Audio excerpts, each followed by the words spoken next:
एक मर्तबा हजरत मूसी अलैहिस्सलाम अपनी कौम बनी इसराइल को लेकर सहरा के रास्ते गुजर रहे थे। रास्ता लंबा था, गर्मी सख्त थी और लोग भूख से ढाल थे। वो हजरत मूसी अलैहिस्सलाम के पास आए और कहने लगे, ए मूसी, हम भूखे हैं, अल्लाह से दुआ करें कि हमें खाने को कुछ मिले। हजरत मूसी अलैहिस्सलाम ने दुआ की तो अल्लाह ताली ने अपनी रहमत से उन पर अम्पन सलवी नाजिल फरमाया। ये एक नहायत लजीज और पाकीज़ा खाना था। सोह के वक्त मीठा मन आसमान से गिरता और शाम के वक्त सलवी यानी परिंदे उनके पास आते। गोया बगैर मेहनत के अल्लाह ताली उनको आसमानी नामत खुला रहा था।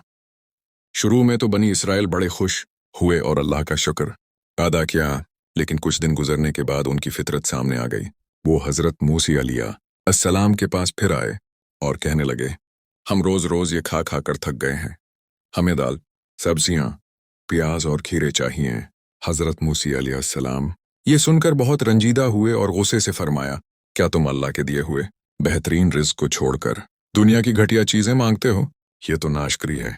अगर वाकई ये सब चाहते हो तो किसी शहर में जाओ, वहां ये सब कुछ मिल जाएगा।